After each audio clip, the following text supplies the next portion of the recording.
Alrighty, hey everyone, this is James Diekman. I'm the Principal Consultant at Sentient Dynamics. This video is a re-recording of the talk that I gave at the New South Wales Dynamics 365 user group on the 1st of September, and it is to give an overview of the accessibility checker in Power Apps, more specifically Canvas apps. So with this, I wanted to first of all give some background around my experience with accessibility.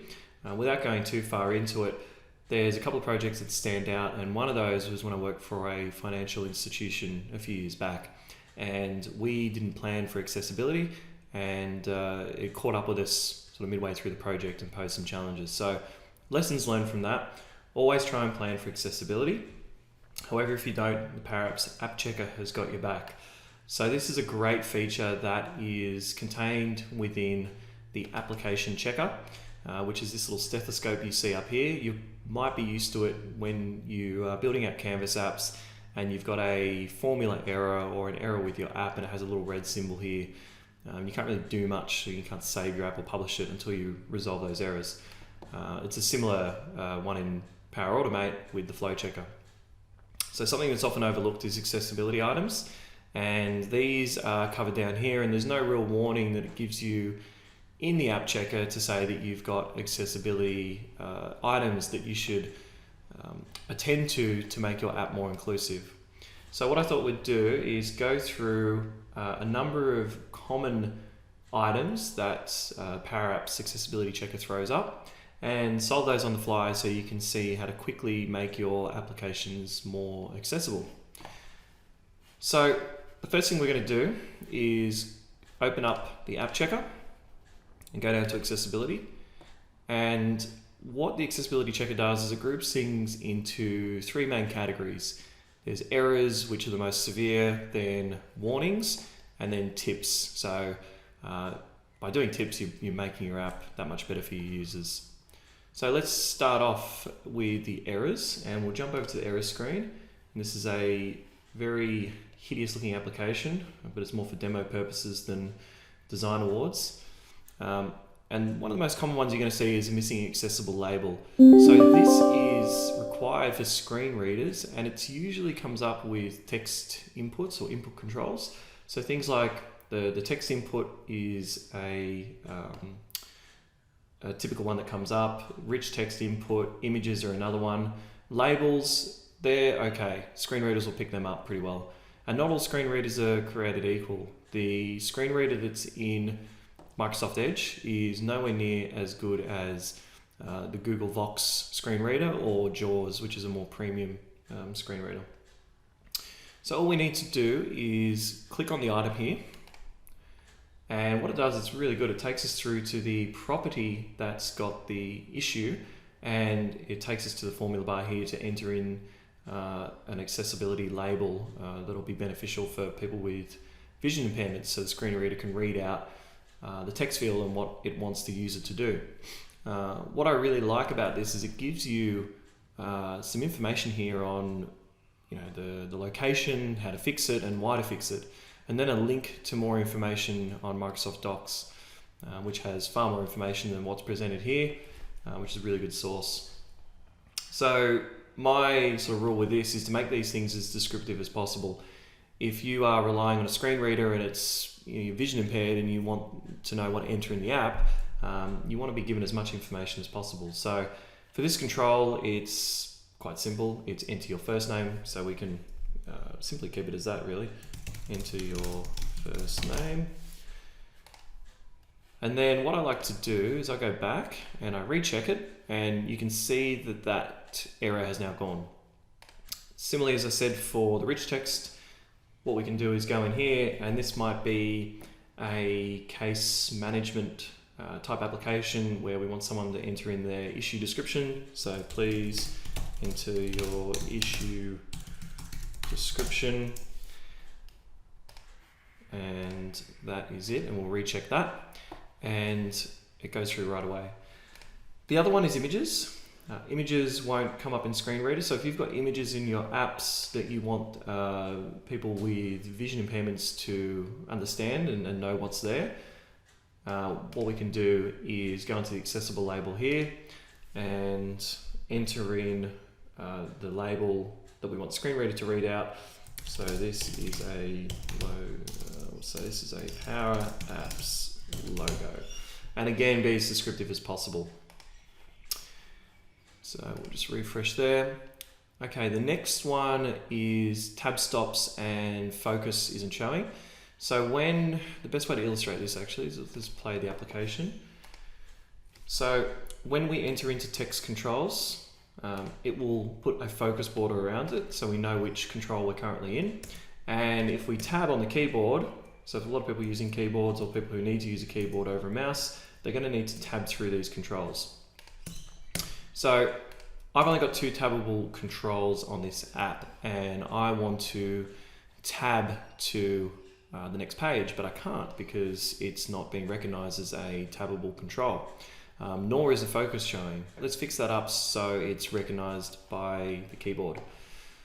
So what we want to do is go back into our accessibility errors, and we will do the focus isn't showing first.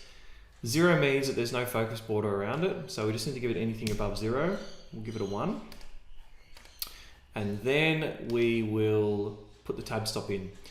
So a -1 will skip any item on the page, and a 0 will mean that it's a tabbable item. So there's understandably some things that you don't want users to tab onto. Labels is going to be the most common one, but anything that you want users to input into or interact with, give it a tab index of 0. Icons by default have a tab index of -1, so you'll need to go and make them a 0 so they're interactive. So let's play that again and check the experience, and we'll tab through, and now we have a orange border around our next icon, and we can see that it's highlighted, so we can hit enter on it and it goes through. All right, now moving on to warnings.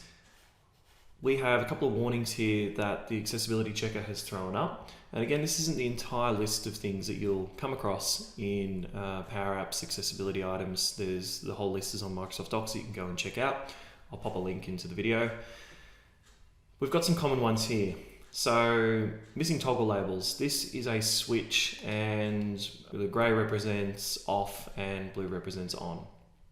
However, a screen reader won't pick this up, and it's not very good for people with accessibility requirements. So we want to make sure that we enable the helpful control settings. So this will come up for a number of different controls, but we're using the toggle one here to highlight it.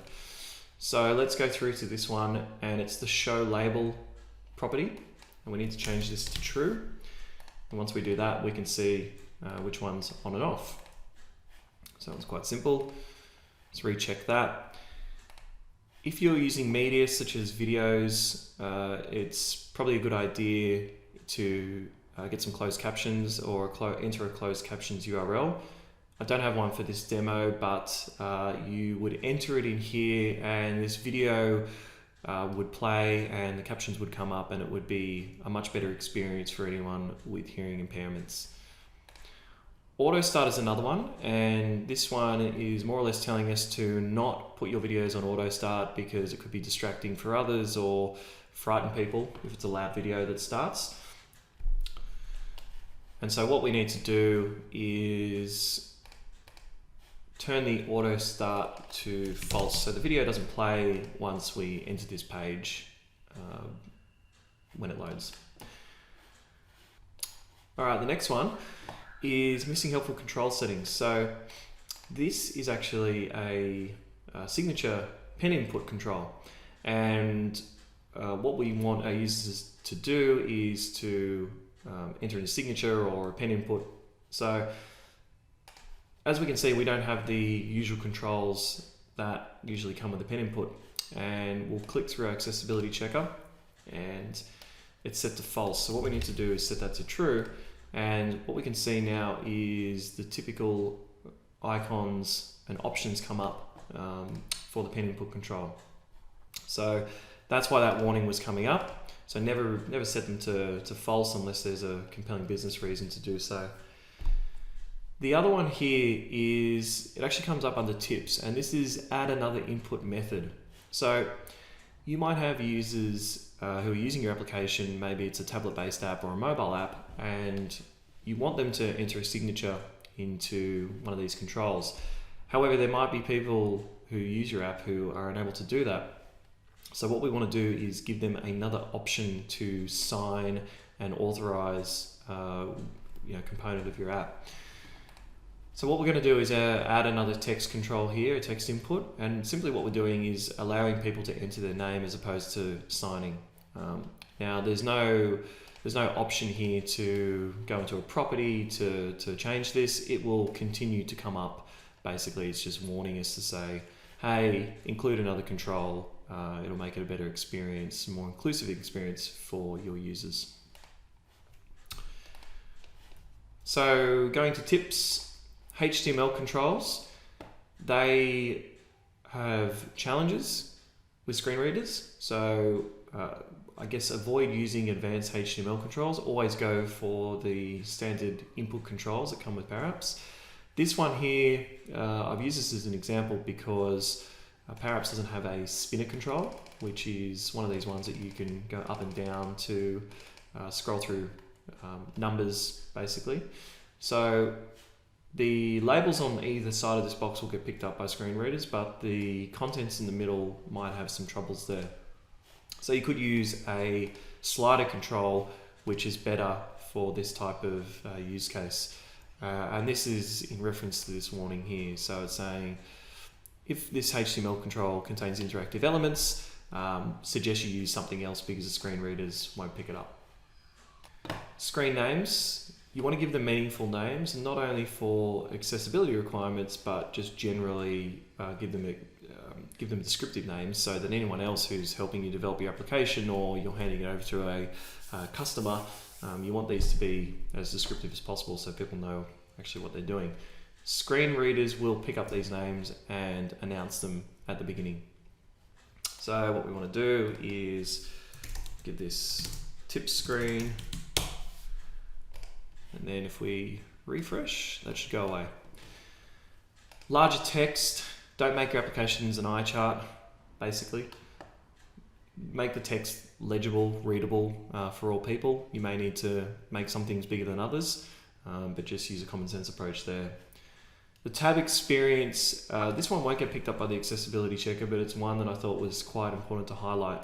So the use case I like to use for this one is that if you're building an application for, let's just say, a call center or an operations center, you're going to be designing this for people who are measured on output and performance, and they are usually keyboard warriors and they're quite fast at navigating through forms and filling out data. So we want a form that tabs through in a logical format, and as we can see here, when we tab, it doesn't stay within the context of these text inputs. It jumps over to this option tick box here, and that's how Power Apps does the standard tabbing interface. It goes sort of left to right and down. So that's not a great experience. What is a better experience is enhanced groups, which are now called enhanced containers. And this can be turned on as an experimental feature. But what we do is we wrap up our groups of text inputs and tell Power Apps that these guys are together so that we want to tab through them. And as we can see, it goes top to bottom. And then when it gets to the bottom one, we go over to this next group and it goes top to bottom as well. So it keeps things in the context of our personal information here and address information over here, which is quite good. Accessible colors, there's no guidance from the Microsoft Docs that say which colors are better than others or what you should use. The general rule is make your colors contrast. This over here is certainly at the extreme end, but what you can do is go to a really good resource called accessiblecolors.com, and I'll provide a link in this video on how to get there. But you can enter your colors of your app, whether it's a button or a background or anything that's got a contrasting color. So we've got some text here over a button, and these colors aren't good. They failed the test basically. So it's dark on dark. Putting it into this application tells us, hey, you should change your background color to this color over here and change the text color to this hex color here. And in doing that, it ends up being this color here. And we can see this contrast way better. It's a white text over a darker button, and that passes the test basically. So that's a really good resource to test your colors to make sure that they're accessible friendly before handing it over to a customer.